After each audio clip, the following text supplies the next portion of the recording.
Boa noite, gente. Isso, Rogério. Então, hoje a gente vai conversar, eu não vou dar aula, a gente vai conversar sobre um tema que vocês todos conhecem, e mais do que conhecem, vivenciam no seu dia a dia, né? Que é a família. Algo super conhecido, não tem nenhuma novidade, né? A família é algo que todos nós conhecemos. Então, o meu convite é que a gente faça uma reflexão a respeito desse tema. Vamos refletir o que é família, por que estamos inseridos dentro de uma família, qual é o nosso propósito, né? Porque, às vezes, a gente tem atritos, tem conflitos dentro da família. Por que isso acontece, né? Como a gente pode apaziguar isso? Então, é sobre isso que a gente vai conversar. Algo bastante conhecido de vocês.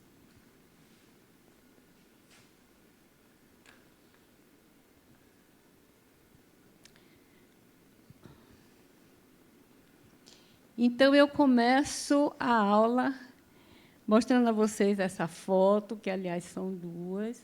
Aqui estou eu. Isso é o aniversário desse neto meu aqui. E aqui estou eu. Então, vocês percebem, nessas duas fotos, que o conceito de família é algo bem mais abrangente do que apenas o consanguíneo, né? Eu considero a primeira foto é aquela família consanguínea, né? A minha família que eu gerei, etc. Mas também tem uma família onde eu fui gerada, não é isso? E aqui é uma família de atual, né? A ULI. Aqui são pessoas, esse Adenauer, que vocês devem conhecer. Aqui tem pessoas que já não estão mais, essa daqui mesmo viajou, foi para São Paulo, e outras pessoas vão chegando, novos vão se agregando à família, né? E hoje a ULI é uma família grande. Então, veja bem, são dois conceitos bem distintos de família. Mas é sobre esses dois conceitos que nós vamos conversar. Seria, assim, o conceito de família mais objetivo. Porque tem uma família que, hoje em dia, existe, que eu digo que é uma família subjetiva, que é eu, meu marido e meus pets. Né? Eu e meus pets. Né? A gente ouve muito isso. E que as pessoas consideram uma família ali, né? E a gente vê o cuidado, o carinho, né? O amor, por exemplo, eu tenho. Eu, pessoalmente, não tenho nenhum pet, mas tenho dentro da minha família pessoas que têm, e eu vejo todo o cuidado que eles têm em relação àqueles bichinhos, alguns grandes, outros pequenos, depende, né, de cada um. Mas essa família que eu estou chamando subjetiva, eu não vou conversar sobre ela. Até porque eu nem conheço. Como eu não tenho animal, eu não conheço bem essa família. As outras duas famílias, que eu chamo famílias objetivas, essa eu conheço. Essa eu vivi, essa eu experienciei. Né? Então, para a gente conversar, é muito bom a gente conversar sobre aquilo que a gente viveu, sobre aquilo que a gente experienciou. Né? Bom, vamos lá, então, ver esse mistério que é a família? Vamos lá? O objetivo da aula, dessa aula, é a percepção do papel da família no desenvolvimento da sociedade e de nossa responsabilidade pessoal dentro do grupo familiar. Qual é a nossa responsabilidade dentro desse grupo familiar que eu faço parte? Eu sou responsável por quê? E, quando eu digo responsável, não é porque eu sou pai, tenho que sair, trazer dinheiro para o sustento da família. Não é nesse sentido. É no sentido do espiritual, né? Do progredir das pessoas, de evolução. Qual é a minha responsabilidade frente a esse grupo que está ali comigo? Porque esse grupo vai interferir na sociedade. Porque a família é um núcleo menor, mas dentro de uma sociedade. Então, há uma implicação direta entre os valores que cultivamos dentro da família, as habilidades que cultivamos dentro da família e o mundo social lá fora, né? Eles estão intimamente ligados. Certo? Concordam comigo? Não tem como separar, né, essas duas coisas. É como a família, como muitos dizem, ela é uma célula do social. Ela é uma pequena célula do social, né? É um grupo social também, a família. Então, eu defino a família dessa forma. Família é um campo bio, psíquico, social, espiritual de aprendizagem. Essa é a minha definição de família. É um lugar onde eu estou, onde nós todos estamos para aprender. Por isso que eu falei antes, a questão do desenvolvimento, né, da maturidade, né, desse grupo, desse núcleo, né? Então, é um campo bio, psíquico, social e espiritual de aprendizagem. Bio, que vem de biológico, né? Claro, nascemos bebês. Fomos mães de bebês, então sabemos bem o que é um bebê, né? E todo o cuidado biológico que você precisa dedicar a esse ser. Porque, veja, os outros animais, a coisa acontece de maneira diferente. O pintinho sai do ovo, já está em pé e vai ciscar, né? O filhote do cachorro ou do gato, como seja, sai, nasce e já está andando, e no outro dia já está comendo, já está bebendo a água, né? Mas nós, seres humanos, não. Nós, seres humanos, precisamos de um cuidado muito especial ao nascer. Por isso que é um aprendizado biológico também. A família passa a ser uma referência para aquele bebê, para aquele recém-nascido, de alimentação, de cuidado, de limpeza. Acho que aqui deve ter mães e pais, né? E aí deve saber bem as noites das fraldas, das mamadeiras, né? E pensar, refletir, que nós já fomos também aqueles bebês. Né? A gente também teve uma mãe que cuidou da gente, né? E agora somos mães cuidando de outros, né? Então, é um aprendizado biológico também. Aí vamos aprender a caminhar, a levantar, a ficar em pé. Olha quanto aprendizado, né? E aí vamos devagarinho crescendo, né, de bebê de 0 ano a bebê de 1 ano, de 2, de 3, certo? Então, é um aprendizado biológico que a gente faz dentro da família. É um aprendizado psíquico Aí também ninguém tem a dúvida, né? É na família que eu vou aprender o que é não. É na família que eu vou aprender o que é sim. É na família que eu vou aprender que há regras, que há normas, que isso eu posso, mas isso eu não posso, né? Aí chega o momento de ir para a escola, né? Então, a escola tem um horário. Então, a criança tem que estar na escola naquele horário, não pode ser no horário que ela quer. Então, isso é um aprendizado psíquico e social. Porque o psíquico e o social caminham juntos, né? Então, você vai disciplinando a criança, que ela tem horários, que ela tem norma, que isso pode, isso não pode, que a convivência social exige dela tal e tal comportamento, e não tal e tal comportamento.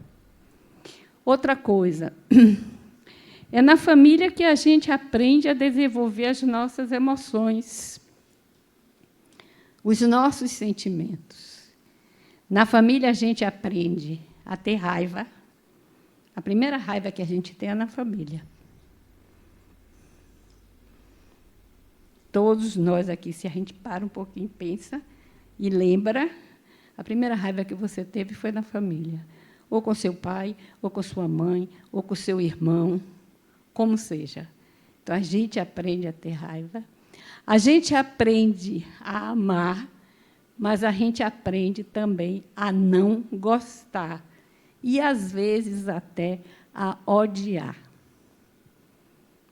Existem conflitos graves na família, às vezes, né? A família não vamos sair da ilusão idealizada de que a família é aquela família do peru, da sadia no Natal, ou que a família é aquela da propaganda da margarina. Certo? Não é isso, né? Não é isso mesmo.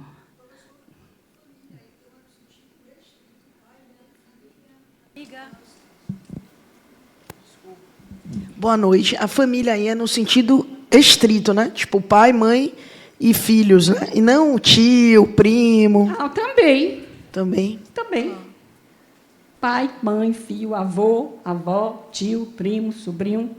Tudo isso constitui família. É que eu acho que a família é bem mais restrita, esse resto aí é parente. Ah, bom. Mas eu não considero assim, não. Entendi. Eu acho que o pai, o tio, a avó, o sobrinho, a depender do relacionamento que você tenha, da convivência, ele pode ser até mais perto de você do que o irmão. Um tio pode estar mais perto de alguém do que o pai. Pessoal, usa o microfone no caso do YouTube. É porque a aula é gravada. Ah, desculpe, boa noite. Eu acho também que, inclusive, os agregados, quem vai chegando. Meu genro, por exemplo, para mim é um filho. Então, família, para mim, é isso, é tudo. Quem vai chegando vai tornando-se agregados e passa a ser família. Eu também vejo assim, dessa forma. Não vejo família como aquela coisa pai, mãe, filho. Essa coisa restrita, não. Para mim, é bem um campo.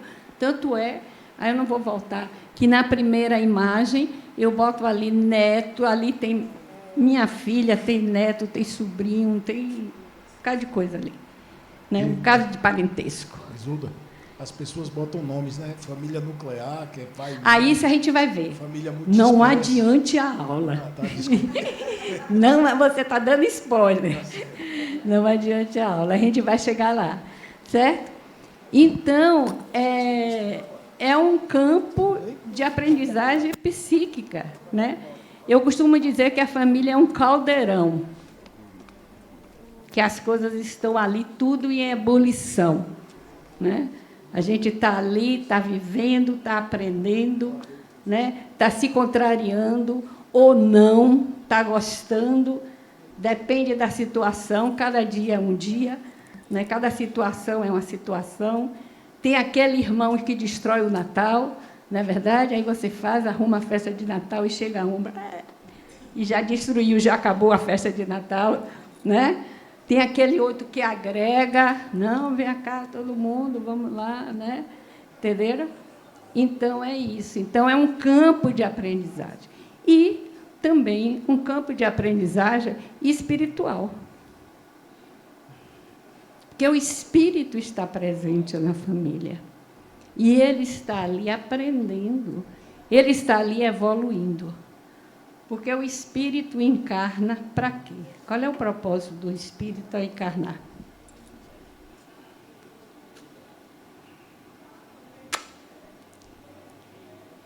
Em ciclo básico. Pode. É por causa da aula gravada.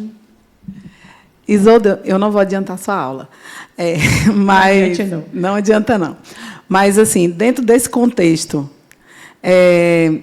família, sangue. Mas, às vezes, entra pessoas no nosso núcleo familiar como adotados, também como uma pessoa que começa a conviver na sua casa, como, por exemplo, eu tive uma pessoa que cuidou de mim, depois não foi mais embora da minha casa e vive como família. Então, assim... O agregado que ela fala. Esses agregados. O adotado também é agregado? Não, o adotado é diferente. Eu acho que o adotado é diferente. Ele passa a ser um filho, né? Enfim... Então, mas eu pensei que você ia responder a pergunta que eu fiz. O espírito encarna para quê? Para evoluir, para aprender. E como é que a gente evolui? Adquirindo habilidades. Aqui, né?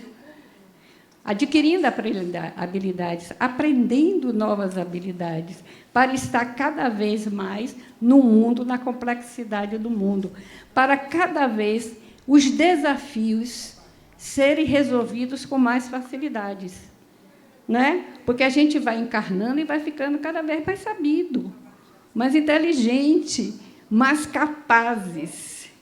Então, o espírito está aqui para evoluir, para aprender. E se a família é um campo de aprendizagem, a aprendizagem também lá se dá, no campo espiritual. Porque o espírito ele não para, ele é instigante. Ele vem, reencarna e quer aprender. Aí ele escolhe ou não escolhe, depende. Há encarnações que são compulsórias, há encarnações onde você pode escolher alguns aspectos, né? Isso aí vai depender da evolução de cada um, né? Mas o espírito vem para aprender, ele não vem para ficar ali paradinho, não, para ficar estacionado, não, ele vem para evoluir, para estar sempre aprendendo. Então, a aprendizagem é total. É uma aprendizagem biológica, uma aprendizagem psíquica, uma aprendizagem social e uma aprendizagem espiritual. Tudo isso. Por isso que eu falei antes, a família é uma panela de pressão. Aquele caldeirão da bruxa, entendeu? Está tudo ali dentro, né? Porque é tudo isso. Então, não pode ser algo, uma ilusão, que está tudo no seu lugar, que está tudo perfeito. Não. Há os conflitos. E, às vezes, os conflitos são sérios, né? Existem famílias com conflitos sérios, como existem famílias muito bem estruturadas, né? Aí vai depender da história de vida de cada um e da história desse espírito que encarnou. Porque, vamos dizer, o espírito encarnou e ele veio aprender, a habilidade que ele veio integrar é aceitar a diversidade. Ele vai encarnar em que tipo de família? Parecida com ele? Não. Conflitante. Ele vai encarnar numa família diferente, porque se ele veio para aprender a aceitar o diferente, então ele vai ter um irmão, ou um pai, ou um tio, ou um avô, quem seja, que vai ser totalmente diferente dele. Ele vai torcer pelo Bahia, o outro vai torcer pelo Vitória. Digamos assim, para botar numa linguagem mais simples, não é? Aí vamos dizer que esse espírito veio querendo aprender, integrar a habilidade da paciência. Ele vem também no ambiente conflituoso. Percebem? Senão ele não integra, senão ele não aprende o que ele precisa aprender. Até aí, tudo bem? E eu estou desconstruindo demais o conceito de família de vocês. Eu acho que não, porque se vocês pensarem na família de cada um de vocês, ou na família de pessoas que vocês conhecem, vocês vão ver que tudo isso acontece. Agora, a gente tem uma ilusão da família da margarina. Entendem o que eu quero dizer, a família? Todo mundo sorrindo, feliz da vida. Ou então, a família do peru da sadia. Aquele Natal maravilhoso, todo mundo dando risada, uma mesa maravilhosa, né? E dá tudo certinho. Diga, Kátia. Quando você fala da família... Estou lhe ouvindo, viu? Porque eu vou botar uma aguinha aqui. Quando você fala por que a gente encarna, para quê, né? A gente encarna para integrabilidade. E aí, eu lendo essa frase aí da frente do palco, o amor é a força propulsora do universo. E você falando dessas adversidades, do que tem lá. Então, assim, se esse amor é essa força propulsora do universo, eu acho que também a família é o primeiro laboratório para a gente aprender a amar na diversidade. Amar dentro desses conflitos. Amar dentro dessa diversidade. Dessas pessoas que não sou eu, e que são diferentes de mim.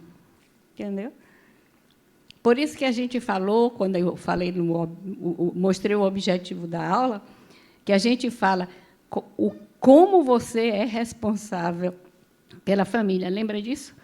Lá no objetivo, a gente chama atenção para a responsabilidade nossa dentro da família, que é muito isso que Kátia está trazendo, né?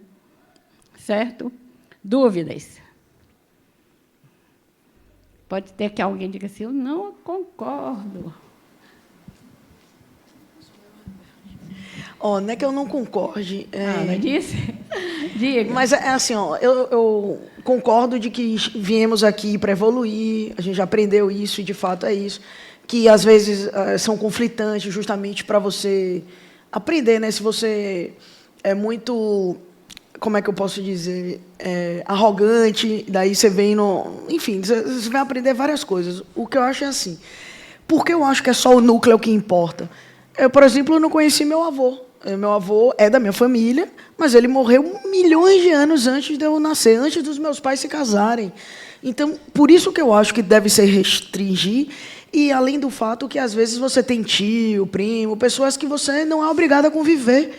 Veio na sua família, você viu, ok, essa pessoa, para mim, não presta, eu prefiro me afastar, e ponto.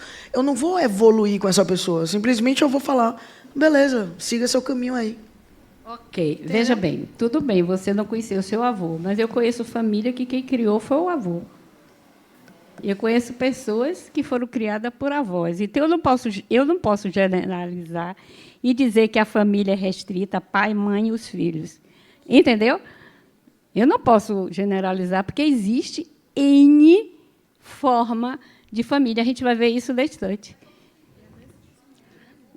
Existe N forma de família. Inclusive, tem alguém aqui da área de direito? Você mesmo é da área de direito. Então, o direito, ele considera família vários grupos sociais. Vários grupos, 2 pares, 1 par, não sei o quê. E aí ele vai dando, né, o conceito de família. Então, assim, a gente não pode se restringir né? A gente tem muito pelo contrário. A gente tem que abrir. A gente tem que ter uma capacidade crítica de abrir e de perceber a família nessa abrangência. E quando você estava aqui quando eu disse que a Uli é minha família? Então, eu comecei a aula mostrando isso. Que eu tenho uma família carnal, uma família gerada, mas eu tenho a Uli. Então, pronto. Então, a gente tem que ampliar esse conceito de família, porque se a gente restringir, aí fica muito pobre. Certo? Vamos lá? Então, a família é uma referência. Concordam comigo? Por tudo isso. E olhe que eu não passei por tudo, eu dei alguns exemplos, pequenos exemplos, né? Pequenos. Mas, se a gente para um pouco e reflete, um minutinho assim, respira fundo e olha para a família, seja que você nasceu, seja que você formou. Repare, gente, é muita coisa. São muitas emoções, como diz a música, né? É muita coisa, é muito aprendizado, né? E somos responsáveis por esse referencial, por essa interação que estabelecemos. Então, não é o fato de ser pai, ou de ser mãe, ou de ser filho, é o fato de eu, espírito, pertencer a uma família. E qual é a minha responsabilidade enquanto espírito dentro dessa família? Quando a gente fala de responsabilidade familiar, é nesse sentido. Diga.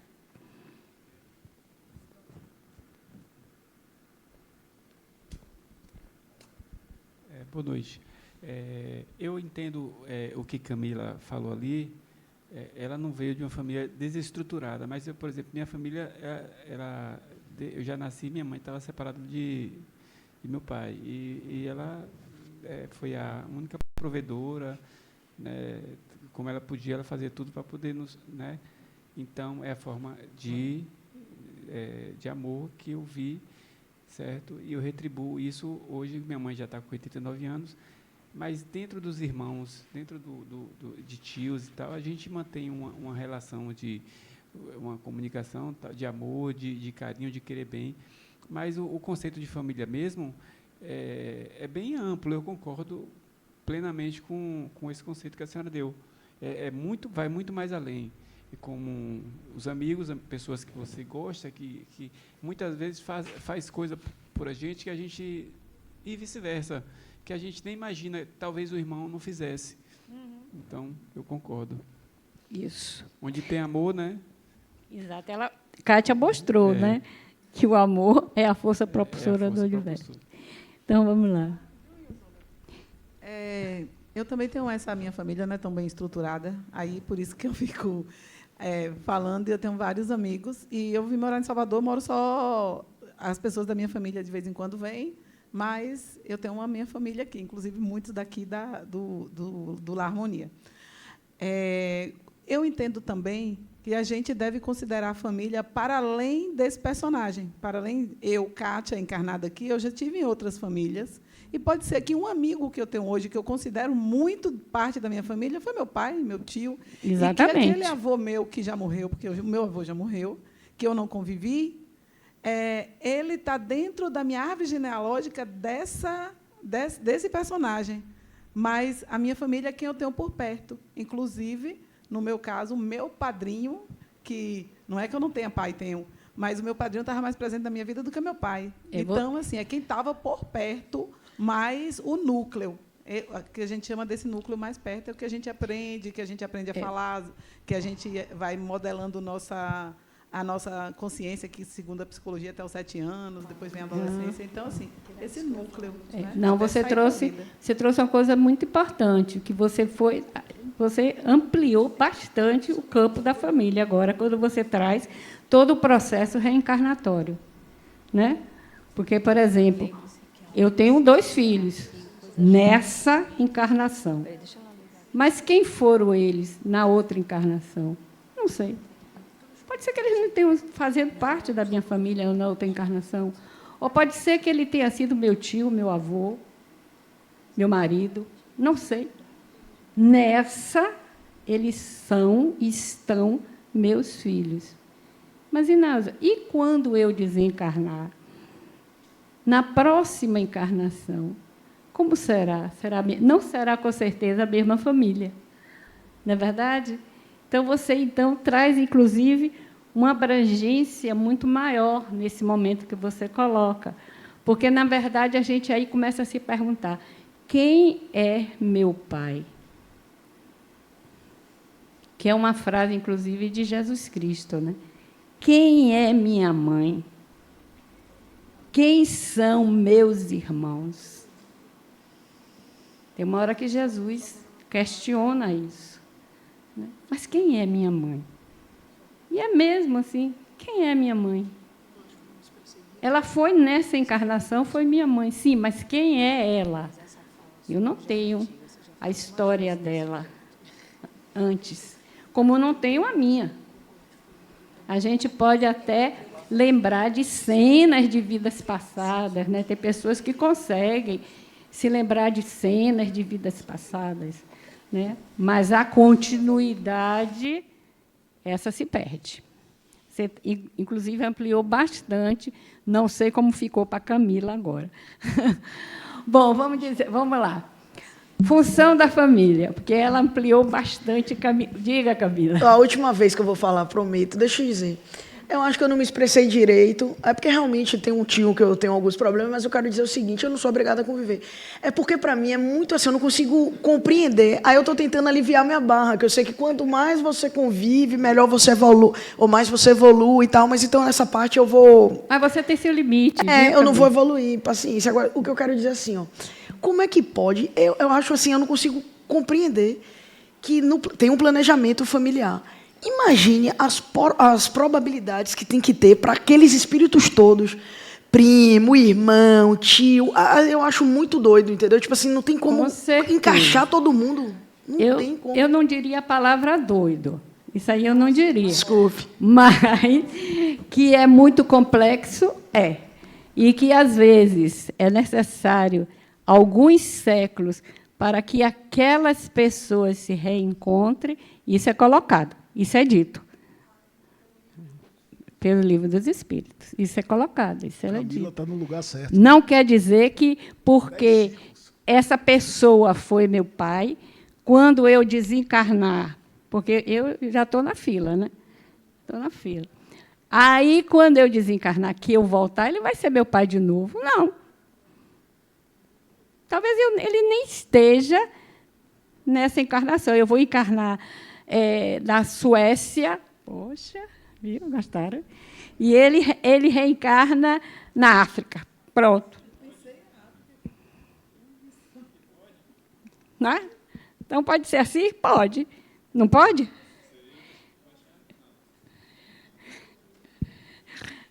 Então, é isso. Se a gente tiver alguma coisa para se encontrar, a gente se encontra. Se não tiver, vai ser em outra.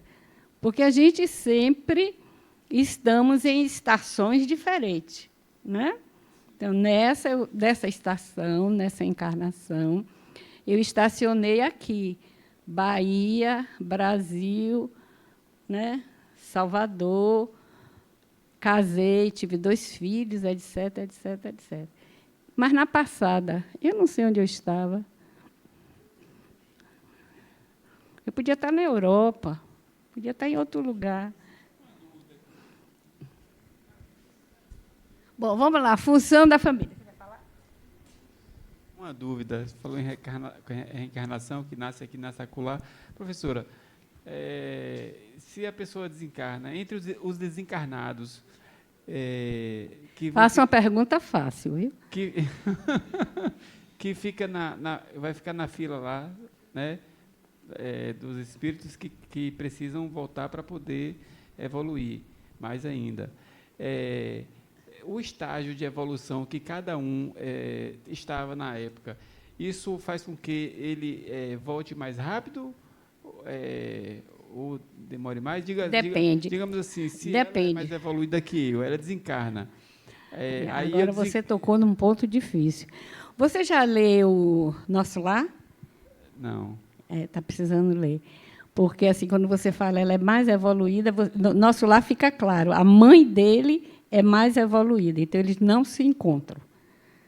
É isso. Eles não se encontram. E no processo? Porque alguém já leu Nosso Lar? Não é isso? Eles não se encontram, porque ela está num plano que ele não está ainda. Né? Ele está conquistando esse plano. Então, ele precisa dormir, desdobrar, sabe o que é desdobrar, né? Para poder se encontrar com a mãe. Mas eles não convivem juntos mais, porque exatamente o que você trouxe a questão da diferença de evolução. É o seguinte, o tempo para poder voltar aqui para a Terra. Isso eu não sei. É isso. Quem vem primeiro? Aí essa pergunta é difícil. É difícil. Eu né? não sei se vai ser 50 anos, que vai ser 100 anos, se vai ser 2 anos. Quando vocês estiverem no ciclo 3, vocês vão participar de mediúnicas. Né? E nas mediúnicas, às vezes, chegam alguns visitantes, alguns desencarnados, que dizem assim, não, mas tem 100 anos que eu estou aqui. Teve um que falou comigo que tinha 500 anos, que ele estava na erraticidade. Então, eu não sei dizer quanto tempo vai ficar lá, isso aí eu não sei, realmente. Pode até que volte em meses. Né? Eu não sei. Mas diz que 100 anos lá, segundo Divaldo, passa em 1 segundo. Pois é, então. Ok, gente? Vamos lá. Função da família, possibilitar ao espírito o seu progresso pessoal, social e espiritual. Certo? Já conversamos sobre isso. Visando o aprimoramento da fraternidade, uma vez que os espíritos devem contribuir para o progresso um dos outros, servindo como instrumento de crescimento individual e coletivo. Então, é aí que reside a nossa responsabilidade como espírito. Não é o papel, porque pai é um papel, mãe é um papel social, sogra é um papel social, marido é um papel social, esposa é um papel social. Mas, além desses papéis que a gente tem na família, nós somos, em primeira mão, espíritos. Antes de mais nada, nós somos espíritos. O que é que nos define? Quem eu sou? Eu sou um espírito imortal. Essa é a resposta. Então, o que me define é a minha essência. E a minha essência é que eu sou o espírito. Nessa encarnação, eu fui professora, estou aqui conversando com vocês, e aí me dão o título de facilitadora, né? Sou avó, sou um bocado de coisa. Mas, além disso tudo, eu sou um espírito. Então, qual é a minha responsabilidade enquanto espírito? É espírito que eu estou falando, né? E a gente tem um privilégio. Eu acredito que a gente tem um privilégio. Por quê? Porque nós somos espíritos e somos espíritas. A gente pode conversar sobre isso. Porque não é em qualquer lugar que a gente vai conversar como estamos conversando hoje. Em algum lugar, a pessoa diz, esse povo é maluco. Né? Do que eles estão falando? Né? Mas aqui a gente, por sermos espíritas, podemos também trazer essa conversa, elaborar essa conversa. Então, qual é a nossa responsabilidade enquanto espírito dentro de uma família? Se a função da família é o crescimento individual e, portanto, também o crescimento coletivo. Porque, se eu cresço como indivíduo, eu vou, de alguma forma, contribuir para o crescimento da sociedade.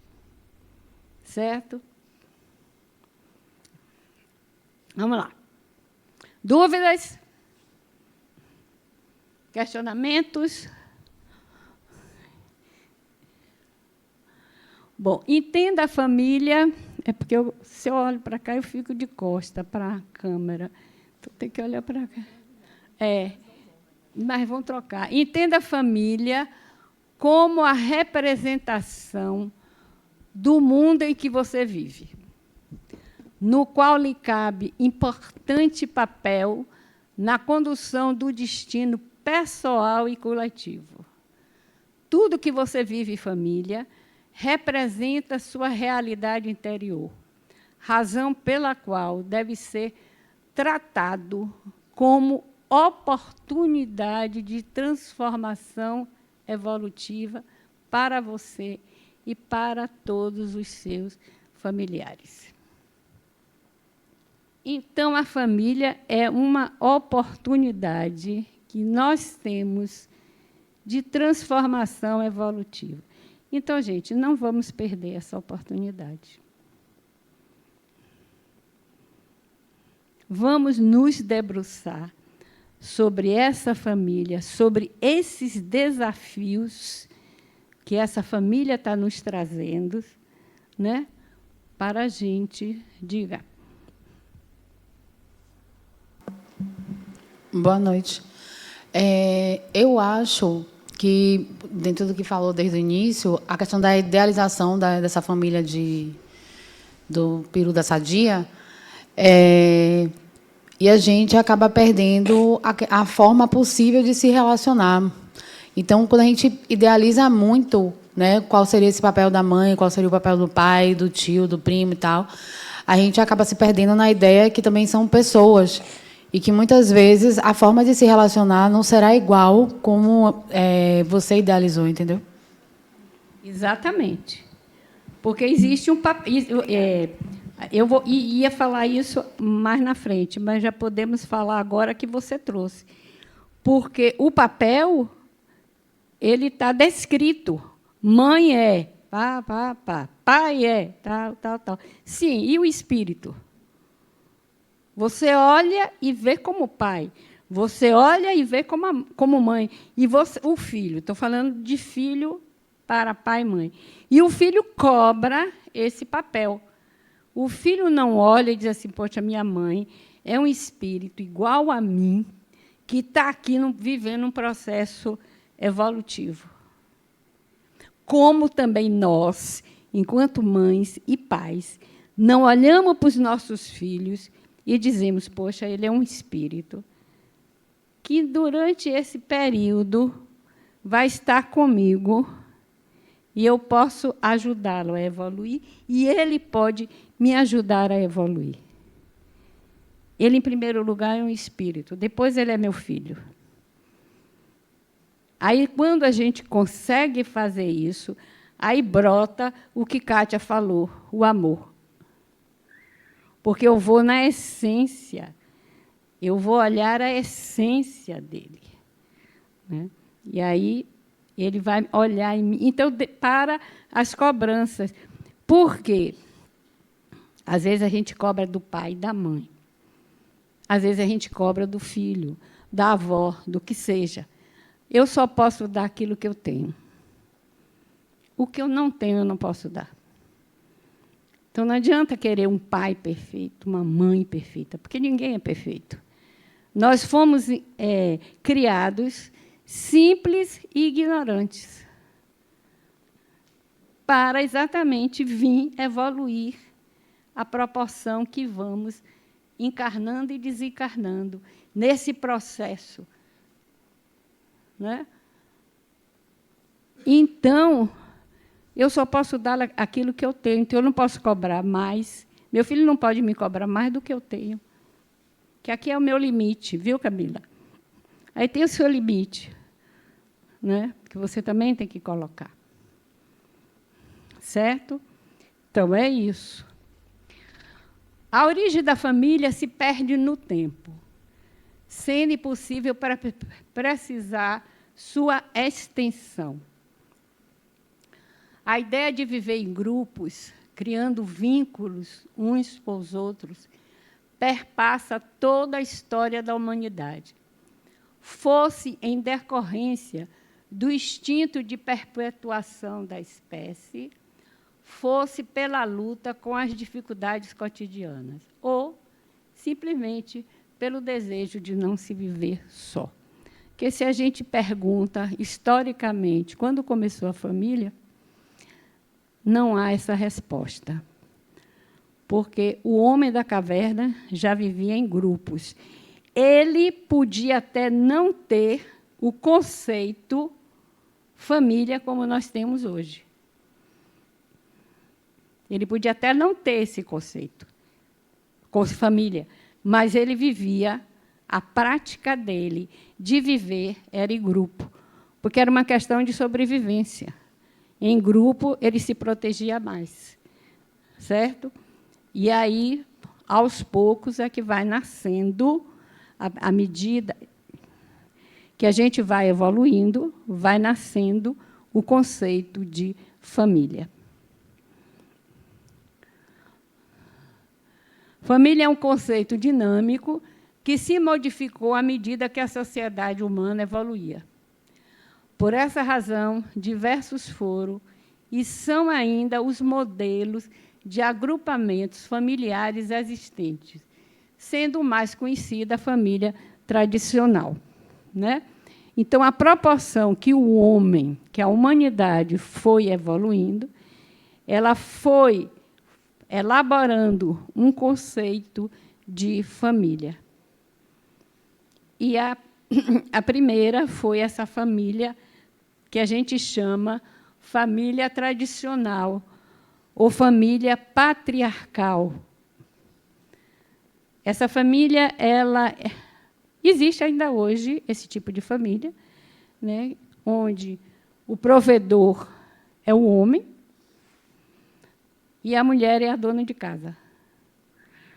Né? Essa era a família patriarcal. Né? E ela foi constituída assim por razões econômicas. Não foram por razões amorosas, foram por razões econômicas. Né? A questão do poder masculino, né? Também entrava aí. Né? O poder do homem, que podia sair, que podia ir trabalhar fora. Né? E o feminino era aquele que se submetia, que ficava. Ainda existem vestígios dessa família hoje, com algumas características mais amenas, mas ainda existe. E aí, a partir do século XXI, a gente pode dizer que houve uma revisão desse conceito de família. E aí o direito, por exemplo, que tem um capítulo que estuda só família, que se debruça sobre família, aliás, família é estudada pela botânica, é estudada pela zoologia, né? É estudada pela psicologia e é estudada pelo direito. Né? Você vê a importância dessa estrutura nuclear, né? Dessas relações. E eu escolhi 3 tipos de família. Aí a escolha foi minha. Não quer dizer que só existem esses 3 tipos.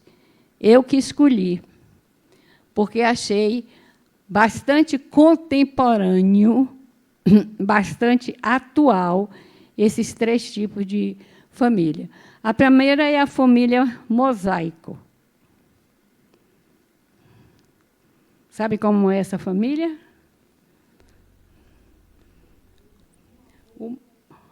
O meu, o seu, os nossos.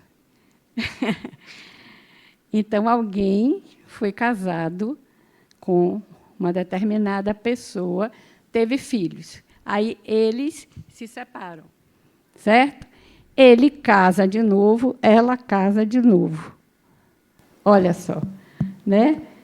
Aí junta todo mundo, porque ele continua sendo pai daquele, mas o filho que ela vai ter não é mais ele que é o pai, já é outra pessoa.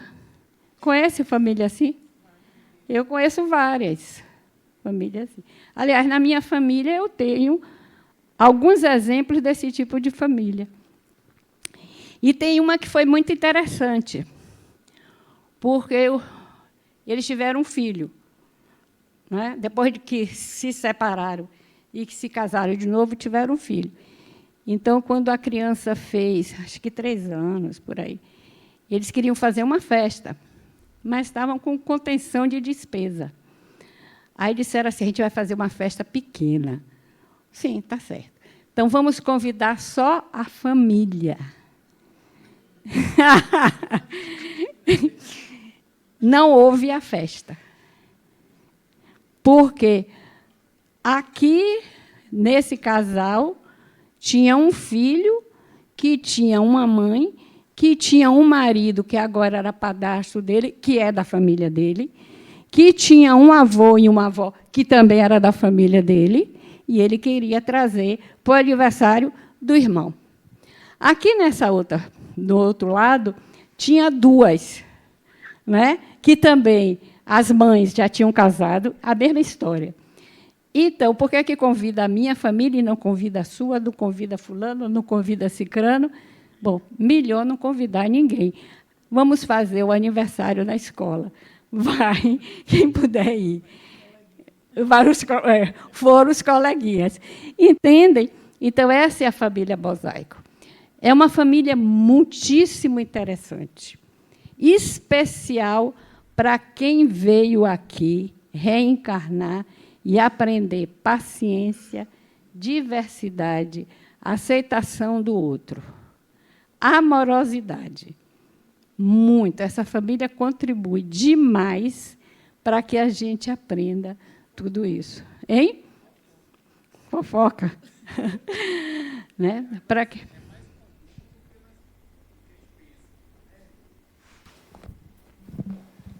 Eu tenho amigos assim, bem mais velhos que eu, e que eu achava que era uma relação assim, e que famílias bem-sucedidas, mas que aconteceu dessa forma que a senhora falou, mosaico, família, né? Inclusive eu também me considero uma família mosaico. Que bom. E foi nessa que eu realmente aprendi o que é o amor, né? Então, sucesso aí para as famílias mosaicas. Sexta-noite é a hora própria para isso, né, Camila? Eu cresci em uma família mosaico. A minha avó ela já era separada e ela se separou numa época que não podia e tal. O interessante dessa família, porque depois meus tios também tiveram o mesmo comportamento, eu tenho o mesmo comportamento, a minha família ela é desse jeito. A gente aprendeu a não ter distinção. E isso era muito interessante, porque eu chegava, o aprendizado, hein? Eu chegava na escola, eu chegava dizendo, eu tenho 3 avós. E aí meus tios iam casando com mulheres que tinham filho, todas são primas. Então, eu falava assim, seu tio, ela tem 2 crianças. Automaticamente, a gente já englobava. Resumindo, a família ficou imensa. Mas Exatamente. Até hoje, mesmo sabendo que não tem a questão biológica, a gente se trata feito primo, feito tios. E isso foi muito interessante, porque quando a minha família ficou assim, era muito natural para mim ter isso. E a questão do amar independente do sangue, isso também foi uma coisa que a gente aprendeu bastante na família. Porque ela ensina isso. Muito, ela ensina muito. isso. Eu me lembro que, né, uma da minha família que convive com esse tipo de família, o menino, esse menino que ia fazer aniversário, em determinado momento ele perguntava por que fulana é a avó dele e não é minha avó. E aí o que foi que aconteceu? Ela disse, não, eu também sou avó. E ela passou a ser a avó dele porque ele não entendia, mas ela é a avó do meu irmão. É minha avó também, né? Aconteceu isso.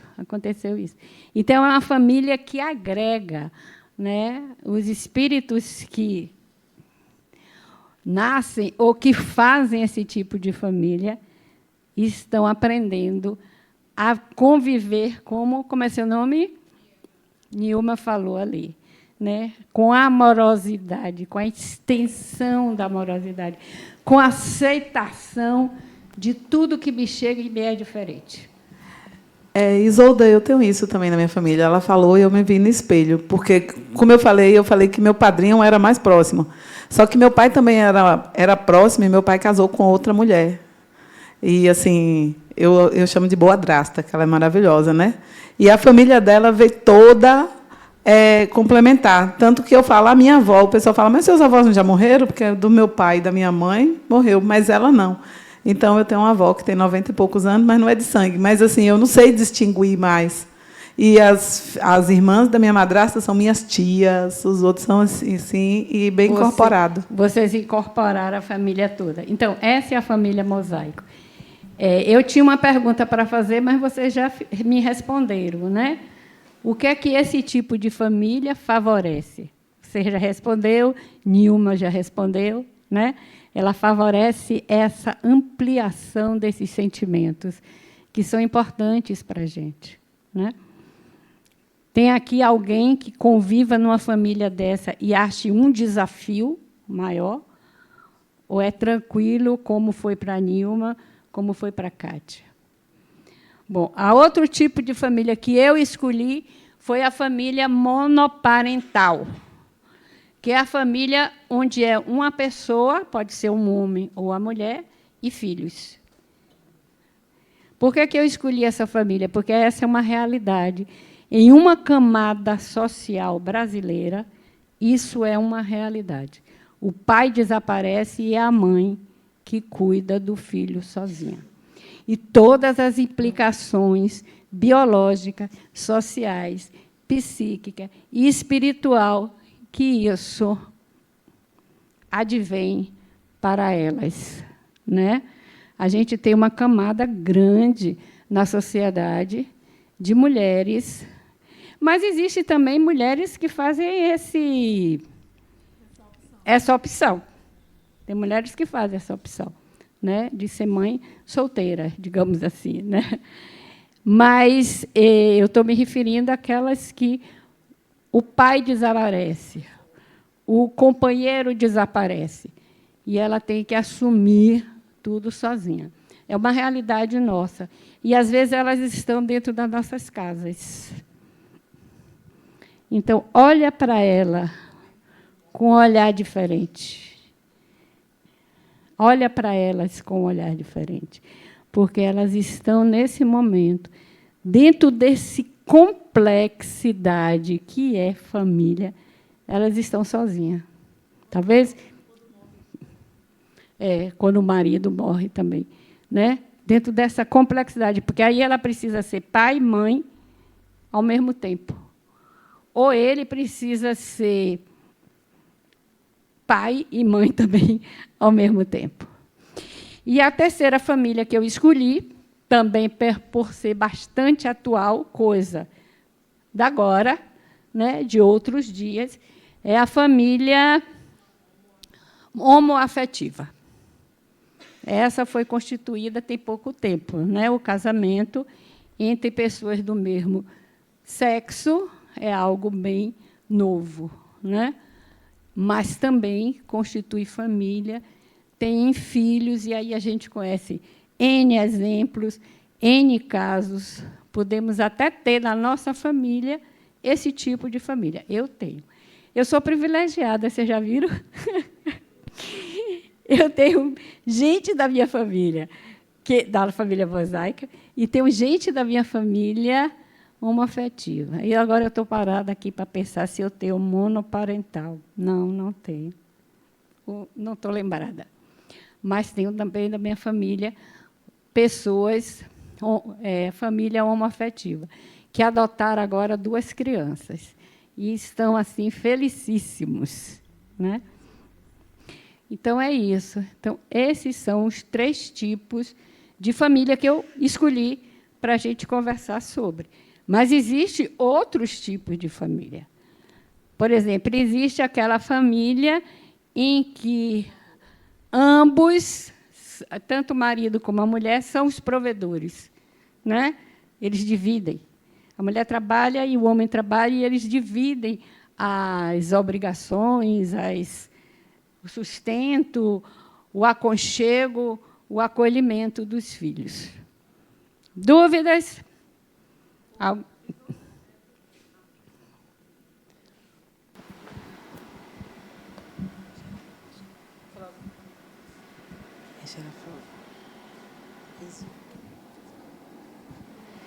Boa noite.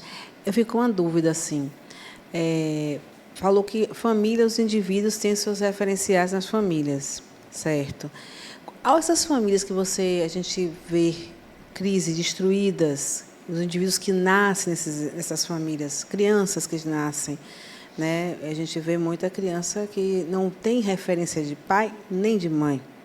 Muitas vezes elas ficam realmente soltas. A gente vê que são, em alguns casos, meninos de rua, outros não, mas eles não têm. Como é que o Espiritismo explica essa situação? Que é mais um desafio para esse indivíduo que não tem esse referencial nenhum de família. Ele teve essa passagem, né, o Espírito, a passagem, mas ele não tem o referencial. Então, veja bem, primeiro a gente tem que pensar o seguinte, que o pai, a função pai e a função mãe pode ser de qualquer pessoa. Não precisa ser o pai biológico nem a mãe biológica. Alguém pode desempenhar essa função, né? Primeiro isso. Então, às vezes, ele não está tão desamparado assim, porque tem alguém perto dele que faz a função. Porque eu falei que ser pai e ser mãe são papéis, são funções, né? Agora, tem também o que você fala, né, de crianças, infelizmente, isso existe, né, que são crianças, eles não chamam crianças de rua, não, eu queria me lembrar o termo. Em situação de vulnerabilidades, né? O termo é esse. Né? Isso aí é um problema, primeiro, é um problema do espírito. Por que que esse espírito... A pergunta que a gente tem que fazer é o seguinte, o para quê? Né? E a gente não vai responder. Nem ele próprio talvez responda. Né? O para quê? Porque aquilo que a gente falou, o espírito encarna. Às vezes, a reencarnação dele pode até ser programada em certo sentido. Ele pode escolher a situação, mas ele não escolhe João vai ser meu pai, Maria vai ser minha mãe. Não, isso não existe, né? Ele pode escolher uma situação onde ele quer aprender determinada coisa, e aí, nessa situação, ele vem. Mas existem a grande maioria de reencarnações compulsórias, tipo, não, vá porque você precisa aprender, entendeu? Então, a gente aí não sabe, fica muito difícil a gente analisar o para quê, porque cada um aí vai ter um para quê diferente. Não dá para generalizar, né? Porque aí você teria que conhecer a história dessa pessoa toda. Então, não dá para generalizar, porque tem sempre um para quê. Não é um porquê, mas é um para quê. Na nossa história espiritual. Na nossa história espiritual, seja de família, seja o que for, existe sempre um para quê. Para que eu estou aprendendo isso? Para que eu estou vivendo isso? Para que esse desafio apareceu na minha vida? Para que, sabe, buscar o sentido maior desse para quê. Podemos? Então, isso aí a gente já respondeu, né? Ou não? Qual o modelo da família? Esse modelo lhe traz alguma implicação. Então, teve Kátia, Nilma, que falou sobre ambas do modelo mosaico, e que, para elas, foi uma experiência de muito aprendizado, né? Mas existiria algum outro aluno que queira falar do modelo da sua família e o desafio que isso trouxe para ele, ou para ela, como seja? A minha situação é a seguinte: na minha família, o meu pai, ele teve várias experiências. Eu tive um total de 10 irmãos homens, e desses 10, minha mãe teve somente a mim, um outro meu irmão, que é meu irmão e compadre, também só ele, e os demais, cada companheira teve 2. Ele foi casado quantas vezes? 5? Meu pai, a primeira vez, foram 4 homens. Depois veio meu irmão, depois a mim, deu 5. Aí depois um outro relacionamento veio 2 homens e depois mais 2 homens. Ah, então foram 3. A fila dele andou, mas, né? Mas todos, assim, a gente consegue, assim, o desafio são as diferenças, porque a gente, eu vou dizer, não vou dizer conflito, porque cada um teve uma criação assim com as mães, né? Mas é um respeito, uma coisa patriarcal mesmo, assim, de respeitar a imagem do pai. Senta. Meu pai já tem um bom tempo de falecido, tem quase 20 anos de falecido, mas até hoje, nas reuniões familiares, a coisa é sentar e falar as coisas que meu pai fazia. E meu pai era o filho preferido de minha afinada avó, e aí que tomava conta de todas as irmãs mulheres. E aí ele ficou sendo o queridinho. E todas ele era bastante carismático, né? E todas as ex-mulheres dele, por incrível que pareça, já sentavam, ele já é falecido, senta, conversa, sabe? E elas Sim! Elas se entendem? Sim! Nossa, hein? Uma boa experiência essa também, né? Da diversidade, da amorosidade, de você abrir seu coração, né? Para acolher esse tipo de coisa. Mais alguém? Então, vamos lá. É bom a gente saber, porque em cada exemplo desse que vocês vão trazendo, a gente vai se situando também, né? E vai observando qual a abrangência desse conceito família, né? E como ele é realmente referencial na nossa vida. Isolda. Hein? Vou falar que senão vai ficar doido aqui. Não, igual eu também, né? Sou filho de pais separados. Meu pai, quando ele separou da minha mãe, 2 anos depois faleceu. Minha mãe, ela cuidou dos 3 filhos sozinha, né? Hoje eu sou casado com a Nielma, né? A Nielma tem filhos, 3 filhos, né? Uma do primeiro, que ela teve com 17 anos, né? Depois teve mais 2 do último casamento dela. Então, assim, eu tenho o desafio que eu entrei com uma criança de 5 anos. Hoje ele me chama de pai, né? Onde eu estou, querendo ou não, sempre quis ser pai. Então, querendo ou não, estou aprendendo o que é ser pai. E também estou virei um pai, né? Mas assim ainda está como padrasto pro meu enteado, né? De 14 anos, né? Então, assim, aprendendo cada dia mais, né? Tem esses desafios, né? Bem desafiante mesmo. Bem desafiante. Bem desafiante. Mas acho que você tem muito que aprender aí, né? Seu espírito deve estar satisfeito, porque ele tem muito o que aprender. A gente perdeu o bebê em julho. Eu fiquei grávida, mas a gente perdeu, aí está vendo ainda. Para ter os nossos. Precisa agora os nossos. Tem os seus, os meus, precisa os nossos. Para consolidar a família Mosaico. Ok, gente. Então é isso. A gente tem uma família que a gente chama família carnal, que é a família dessa encarnação, cujo vínculo, eu quero que vocês prestem bastante atenção a isso, o vínculo é consanguíneo, né? É o pai, é a mãe, é o filho, é o tio, é a avó. O vínculo é consanguíneo, tanto é que tem aí os exames de DNA, né, para testar a paternidade ou a maternidade, como seja.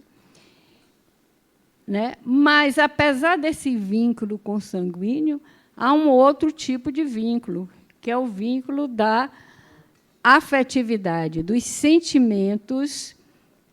Embora esse vínculo consanguíneo seja o definitivo, o que define essa família, existem outros vínculos dentro dessa família. Né? Toda afetividade. Quando eu falo afetividade, eu não quero só dizer amor, eu quero dizer tudo aquilo que lhe toca, tudo aquilo que lhe afeta, né? Seja amorosidade ou não, né? Seja o gostar ou não, né? Então, a gente tem isso e temos a família constituída, que aí o predomínio é do vínculo social. A sogra é um vínculo social. O marido é um vínculo social.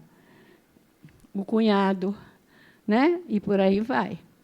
Então, repare, são vínculos diferentes.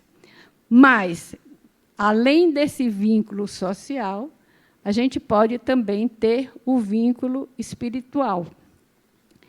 E aí a gente vai, vou demorar mais um pouquinho, falar disso aqui para a gente entrar, então, nesse outro vínculo, que é o vínculo espiritual, que é aquele vínculo onde a gente começa a formar as nossas famílias espirituais. Né? Dúvida? Então, a dinâmica dos papéis. Né? Então, esses são os papéis, as funções que a gente tem dentro desses dois tipos de família. Aí eu pergunto a vocês, qual é o desafio? Porque vocês têm vários papéis desses. Por exemplo, ele é pai, mas ele é filho. Deve ser tio, pode ser sobrinho. Né? Qual a dificuldade ou qual o desafio maior nos papéis que você vive? Porque a gente vive esses papéis conjuntamente. Você não é mãe hoje para ser filha amanhã, para ser avó. Não, você é tudo ao mesmo tempo. Você é mãe, filha, avó, tia, né? Sobrinha, etc. Às vezes, numa encarnação só. Nora, faltou? Faltou Nora, foi mesmo. Teve cunhado e cunhada, faltou Nora. É. Então, como é isso aí? É mais fácil ser filho, filha, do que ser mãe, pai? Eu acho que difícil é ser sogro.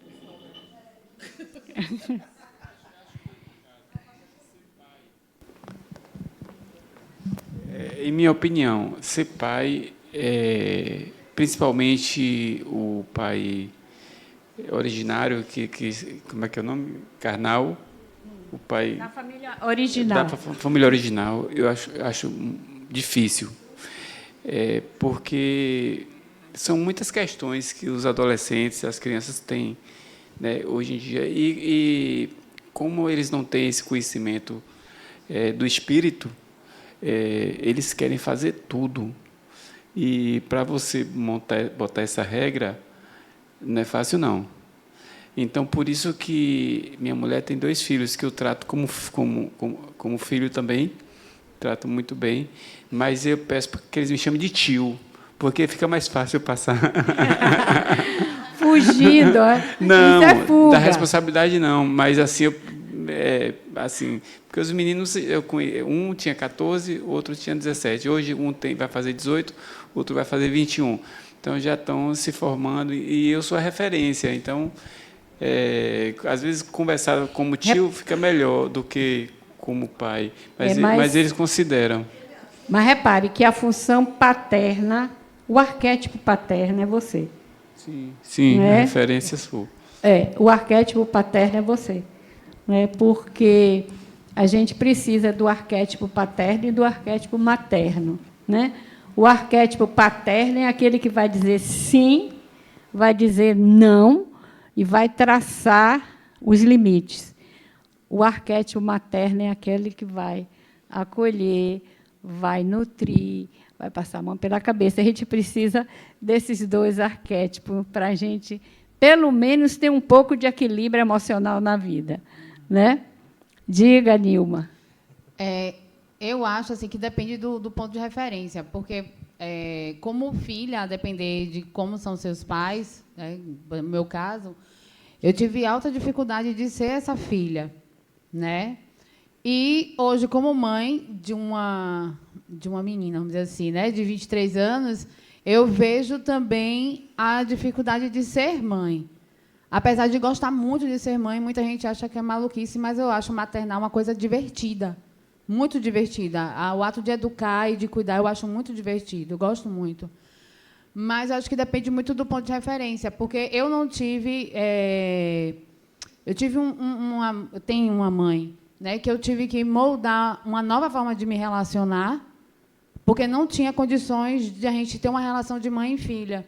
Uhum. Então, eu tirei essa idealização. Então, acho que depende muito. Da minha filha, a gente, obviamente, né, tem os nossos conflitos, mas a ideia é muito mais fácil ser mãe nesse sentido, entendeu? Ok. Mais alguém? Então, vamos ampliar o conceito de família, que Kátia começou ampliando, né? Que a gente aí chega na família espiritual. Vocês viram que o vínculo predominante, definitivo, é o consanguíneo, no outro é o social. E nessa família aqui, qual é o vínculo?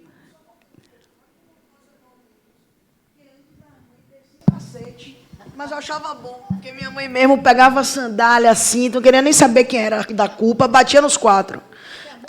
Não, ela não queria saber, batia nos 4. E agora... E não tinha trauma, né? Não, eu acho isso importante. E hoje não pode nem mais bater. Minha mãe estaria presa. Mas eu acho legal que não tinha, a sociedade foi evoluindo, né? Mas eu acho até que hoje em dia faltam umas palmadas, não é bater para estraçalhar a pessoa para ir no hospital. Mas umas palmadas, eu acho... Família é uma figura, né? Não, eu estou aqui querendo ver que como a galera evolui. Agora, assim, eu sou erradíssima, porque eu me meto. Uma vez eu estava na praia, o pai pegava a criança assim, ó, jogava para cima, caía na areia, e eu fiquei olhando, ninguém ajudava. Eu me meti, eu podia ter levado uma porrada do homem, eu falei, epa, não pode fazer isso aqui não. Ele, minha filha, eu, não, meu senhor, o senhor vai preso e tal. Mas assim, a gente está evoluindo. Chamei, liguei para a delegacia, uma confusão, mas o que acontece é o seguinte, porque estava errado, aí só que tinha que ir para o DEAN não, um negócio lá, não sei aonde, da criança, aí eu falei, eu não vou chegar a esse ponto, mas só quero dizer que realmente há uma evolução nisso, e... eu acho que o espiritismo fica sem conseguir me responder não me convence sobre as pessoas que foram abandonadas ou que não tiveram famílias e tal, porque assim, e aí? Elas vão ter que aprender a evoluir nos relacionamentos com essas pessoas que vão adotá-las, enfim. E cadê o vínculo das outras? Ah, não, que burrice minha, entendi. Essas próprias pessoas podem ser de outras vidas, ok. Ok. Então, vamos lá. Não, é que eu estava viajando. Agora é a última mesmo, professora, me perdoe. Nada. Então, são relacionamentos, repare como é que é o vínculo na questão da família espiritual, quando a gente amplia esse conceito de família, construídos ao longo da jornada do espírito. São vínculos perenes. É uma comunhão de valores ou de objetivos para o sentido da vida. Então, primeiro, é um vínculo que você constrói ao longo da sua... Não é só da sua vida, das suas vidas, e seja no mundo material, físico, seja no mundo espiritual. Certo? Então, por isso ele é um vínculo perene, porque mesmo desencarnados, esse vínculo permanece. Certo?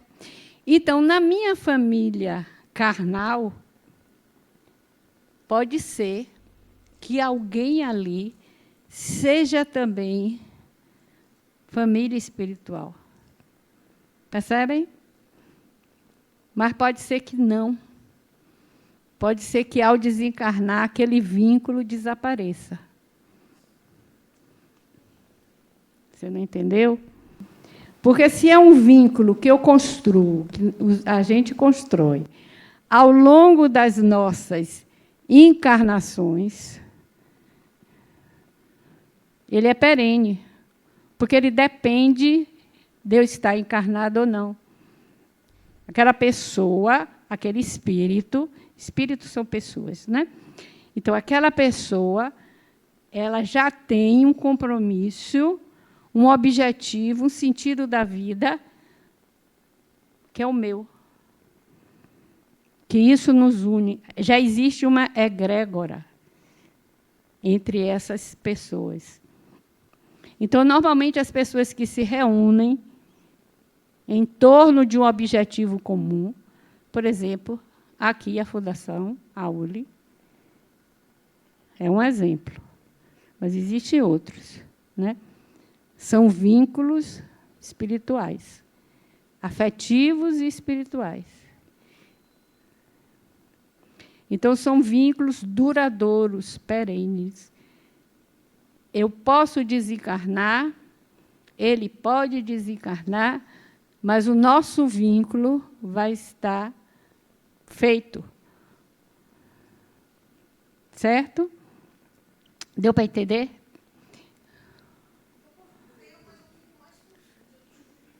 Senão, olha como é que pode todo mundo... Aqui a população era pequenininha, então, como é que agora todo mundo faz parte desse vínculo? Claro, mas, enfim, eu não quero entender, porque é muita... Deixa eu lhe dizer, nós caminhamos para a família universal, Camila. Não, eu acho que é todo mundo um, ok. Mas aí, eu acho que... A família espiritual é uma passagem, um passo para a construção de uma família espiritual, ou de uma família universal, onde exista uma relação harmoniosa... Entre todos. Exato. Não, eu concordo que somos todos um, é toda a mesma energia, mas eu acho meio assim, não estou conseguindo compreender, porque, então, uma hora eu vou reencarnar com todo mundo, tipo assim, aí não bate a conta. Como é que dá para encaixar todo mundo da minha família já aqui, com outros da outra família? Não precisa encaixar todo mundo. Basta encaixar algumas pessoas. Não precisa você encaixar todo mundo, basta encaixar algumas pessoas. Porque o que você tem que pensar também é o seguinte, vai depender da evolução do espírito. Você não pode perder isso como pano de fundo. Qual é a evolução daquele espírito? Em que estágio ele está? Né? Porque, a depender em que estágio ele esteja, não é uma hierarquia, mas é uma questão de habilidades. Né? Habilidades adquiridas. Então, por exemplo, se você pega um Divaldo Franco, por exemplo, né? Ele é diferente da gente, ou não? Chico Xavier. É ou não? Adenauer. Pois é. Dá a vida por isso aqui. Percebe? Então, são pessoas, são espíritos que já conseguiram desenvolver habilidades que nós ainda não conseguimos. Né? O serviço ao próximo, a bondade, a generosidade, a paciência, a aceitação do diverso. Nessas pessoas é simples. Entende? Então, é nesse sentido que a gente não pode perder de vista a questão em que estágio eu estou. Né? Exato. Então, em que estágio eu estou, eu vou me vincular mais a isso ou aquilo. Eu tenho um campo energético. E esse campo energético, se eu sou energia, né, se meus átomos estão todos o tempo todo vibrando, né, então eu tenho um campo energético. E nesse campo energético meu vai encontrar pessoas com a mesma vibração, a depender do estágio de vibração onde eu estou. Ficou mais claro, Camila? Ok. Então, família espiritual é uma organização. Estou terminando, viu, gente? É uma organização de espíritos encarnados ou desencarnados que, através da convivência, se responsabilizam a executar projetos comuns através da fixação de vínculos afetivos e espirituais. Repare que a família carnal é só encarnados, né? Mas na família espiritual pode ser encarnado ou desencarnado. Esse vínculo vai permanecer, porque ele foi feito, a gente foi construindo, né, ao longo da nossa jornada. Ficou claro? Então, qual é a nossa busca nesse momento? A nossa busca é a gente transformar esse vínculo que temos hoje com os nossos familiares em vínculos espirituais. Essa é que é a nossa busca. É uma transmutação. Diga. Isolda, agora ficou claro para mim quando você trouxe isso aí, né? Que você falou que a gente... quando eu achava que, a partir do momento que a gente já estava na família carnal, ela já agregava automaticamente para a espiritual. Aí apareceu aquela questão. Eu também não preciso, sem culpa, eu não gostar de um membro da minha família. Eu não vou agregar ele, por enquanto, na minha família espiritual. Por enquanto. Né? Ele, por enquanto. Mas, se a gente buscar aproveitar ao máximo a nossa encarnação, a gente vai olhar para o amor, e com o amor a gente vai começar a agregar. Porque eu lembro de uma coisa, porque não é da minha família, mas é uma pessoa que tá sempre no meu círculo. E aí eu vou tentando conviver, mas daqui a pouco acontece uma coisa. Aí um dia eu cheguei e falei, eu vou desistir dessa pessoa, eu tenho muita coisa para aprender nessa encarnação, vou deixar ela para as próximas. Aí, quando eu vou para um grupo, que eu acho que ela não ia estar de jeito nenhum, ela dando bom dia. Eu falei, como foi que essa pessoa chegou aqui? Aí eu pensei, né? Eu preciso dar essa atenção. Então, nesse momento, eu não tinha agregado, eu acho que eu ainda não agreguei, não. Ela na minha família espiritual, mas eu vou pensar a partir de agora. Porque é o seguinte, não é o papel, vou repetir o que eu disse logo no início da aula, não é o papel, é eu enquanto espírito, para eu transmutar essa busca, que é transmutar os meus vínculos, nem sempre a gente consegue, viu, gente? É um aprendizado, e é necessário várias encarnações. Mas esse é o meu objetivo, transformar os vínculos afetivos, consanguíneos, sociais, em vínculos espirituais. Para isso é necessário o quê? Primeiro, eu entender, eu integrar no meu psiquismo que eu sou um espírito imortal. Porque, a partir daí, eu olho para o outro como espíritos também, que estão nesse relacionamento comigo. Aí acabou a cobrança.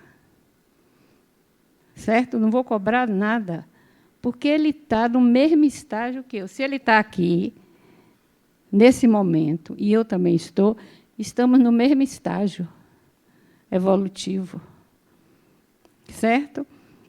Então, eu tenho que entender que os meus desafios são os desafios dele, que as minhas dores também podem ser as dores dele, que a minha angústia pode ser a angústia dele, que a minha felicidade também pode ser a felicidade dele, que a minha alegria também pode ser a alegria dele. Isso se chama amor. No momento que eu olho para o outro, como espírito imortal, isso se chama amor. Foi o que Jesus veio nos ensinar. Jesus veio nos ensinar isso, quando ele diz, amai ao próximo como a ti mesmo. Amar ao próximo é isso, é você ver nele o espírito que ele é, não o papel que ele está desempenhando. Que esse papel vai acabar. Ele hoje é pai, Mas, quando ele desencarnar, ele não é mais o pai. Ele volta a ser um espírito livre de papéis. Certo? Então, essa que é o objetivo da família espiritual. Essa que tem que ser a nossa busca. Né? E não é fácil. Tem pessoas, como Camila colocou, que a gente vai ter que dizer, ó, essa fica para a próxima encarnação. Né? Certo? E, às vezes, pessoas bem próximas. Né? E isso é o ideal. Essa busca nossa é uma busca idealizada. Né? Nem sempre vamos conseguir. Mas podemos, não é impossível. Algumas pessoas já nos mostraram que é possível. Né? Algumas pessoas já estiveram aqui e mostraram que esse amor é possível. Então, é isso. E, finalizando, em que família nos encontramos? Essa é a pergunta que a gente tem que fazer. E o para que eu estou nessa família. Certo? Cada encarnação é uma nova chance para atualizar relações e aprimorar habilidades e conhecimentos. Não se trata de uma repetição, mas de uma nova vivência na dimensão espaço-tempo.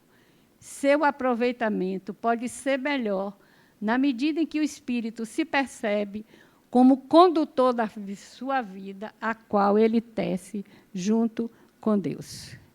Então, não percam essa encarnação.